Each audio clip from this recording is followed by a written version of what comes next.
ومحمدا رسول الله ويقيني.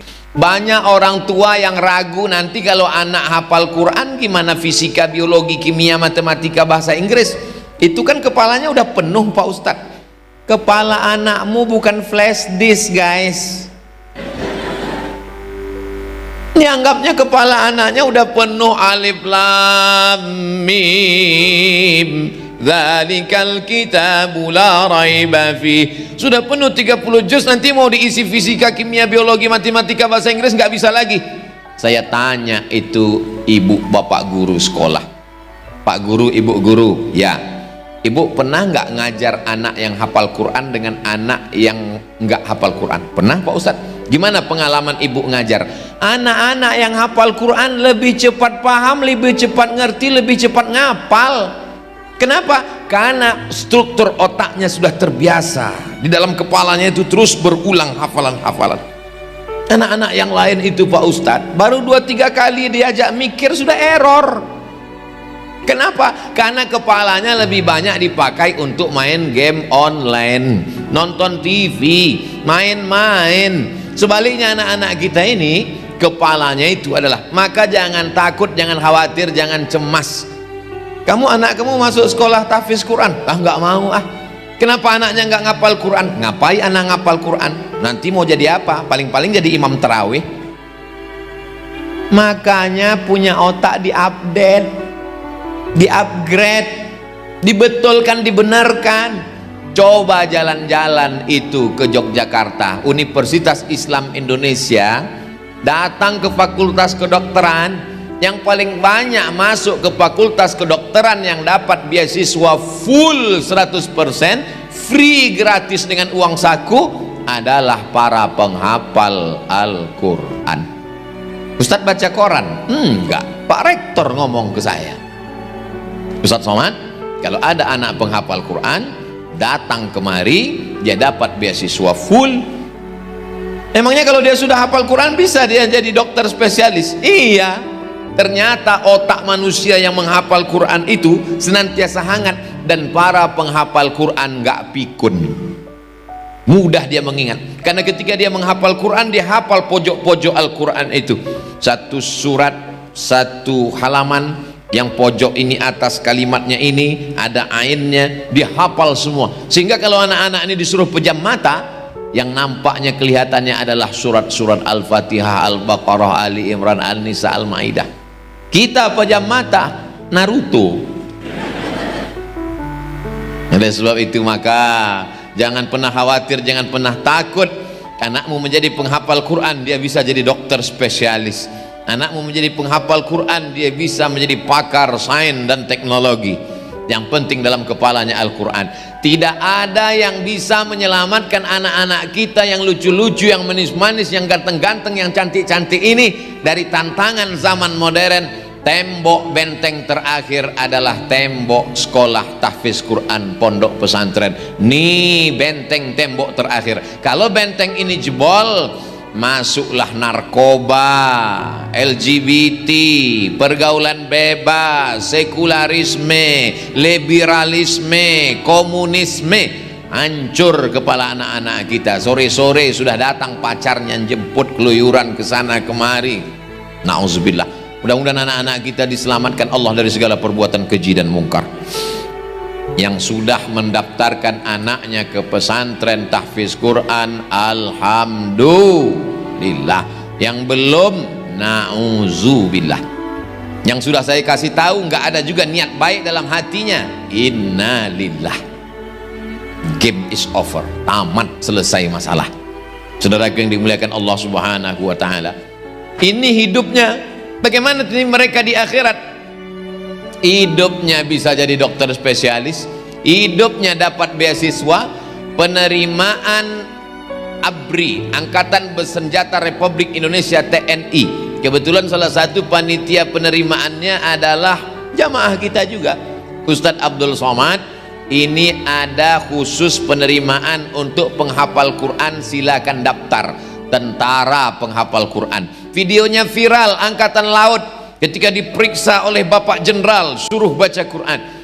Angkatan laut penghafal Quran, angkatan darat penghafal Quran, pilot pesawat tempur penghafal Quran, dokter spesialis penghafal Quran. Disitulah kebangkitan Indonesia menjadi baldatun thayyibatun wa rabbun ghafur. Jadi jangan pernah khawatir, cemas. Saudaraku yang dimuliakan Allah Subhanahu wa taala, dunia mereka dapat, bagaimana akhirat? Jangan kau tanya lagi. Anak-anakku ini adalah mereka yang Rabbana atina fid dunya hasanah. Bagaimana dengan akhirat mereka? Idza sama'u fatarat, ketika langit terbelah, wa idzal kawakibu tasarat, planet bertabrakan, wa idzal biharu fujirat, lautan diledakkan naik ke darat, tsunami namanya, wa idzal quburu bu'athirat, semua yang dikubur bangkit naik ke atas, alimat nafsum ma qaddamat wa akharat. Saat itu semua yang hidup baru sadar bahwa dia sudah berbuat atau belum. Bangkit dari kubur, bangun dari alam barzah. Mereka ketika bangun dari kubur, melihat ke kanan malaikat, lihat ke kiri malaikat, lihat ke depan malaikat, pandang ke belakang malaikat. Pandang ke belakang, Ustaz Somad, kenapa aku bisa mati bangkit bersama malaikat? Apa kata Nabi? Kanjeng Nabi Muhammad SAW 14 abad yang lalu sudah kasih kabar gembira. Al-mahiru bil Quran, mereka yang menghafal Quran, mereka yang membaca Quran, mereka yang cinta pada Quran, ma'as safaratil kiramil bararah, mereka akan bangkit di padang mahsyar bersama para malaikat. Sekarang aja mereka sudah kelihatan kedudukannya tinggi. Berikut ini kami panggilkan Profesor Dr. Abdul Somad LCMA, masih di bawah mereka. Mereka lah yang akan mengangkat derajat Abdul Somad nanti. Ini Ustadz basa-basi, serius. Penghafal Quran bisa memberi syafaat. Ada syafaat Kanjeng Nabi Muhammad SAW, mudah-mudahan kita dapat syafaatnya. Ada syafaat malaikat, ada syafaat Nabi, ada syafaat penghafal Quran, dan mereka bisa memberikan syafaat. Anak-anakku, pandang Ustadz sekarang, nanti tolong kalian cari Ustadz ya. Yang ini terserahlah, yang kelihatan aja. Betapa Ustadz Abdul Somad pun masuk ke surga karena syafaat mereka. Mata mereka bersih, Bu. Karena kalau mata mereka kotor, telinga mereka kotor, otaknya jadi kotor, Quran gak mau lengket di dalam kepalanya.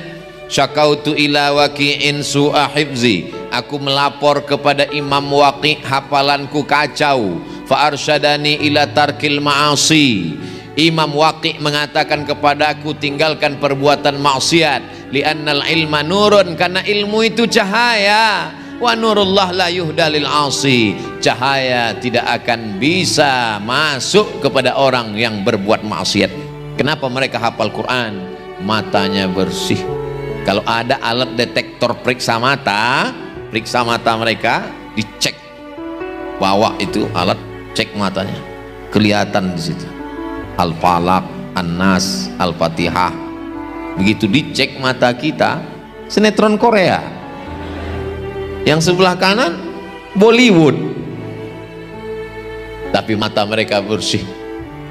Andai telinga mereka nanti diperdengarkan suara-suara yang ada pita di telinga, ternyata semua yang kita dengar hari ini sejak kita lahir sampai mati itu nanti akan diperdengarkan pita suaranya. Dulu orang kalau cerita pita suara, oh kasetnya banyak sekali Pak Ustadz. Dengan canggihnya teknologi makin mudah. Dulu satu komputer cuma 4 giga, sekarang sampai 1 tera, 1 juta giga. Maka ada rekaman yang besar sekali di akhirat. Setiap telinga akan diperdengarkan. Inna sam'a, pendengaran, wal basar, penglihatan, wal fuad, hati, kullu ulaika kana anhu mas'ula, semua akan diperdengarkan, akan diperlihatkan, dipertontonkan di hadapan Allah. Sekecil-kecil yang kita dengar, sekecil-kecil yang kita lihat akan dipertontonkan. faman ya'mal mithqala dzarratin khairan yarah. Saya bukan nunjuk ibu-ibu, kameramen. Mereka akan diperdengarkan suara-suara. Ketika kita nanti mau mati menghadap Allah, malaikat maut mau mencabut nyawa, kita terbaring, yang kita dengar di telinga adalah apa yang sering kita baca, apa yang sering kita lihat, apa yang sering kita dengar, apa yang sering kita pikirkan, apa yang sering kita renungkan.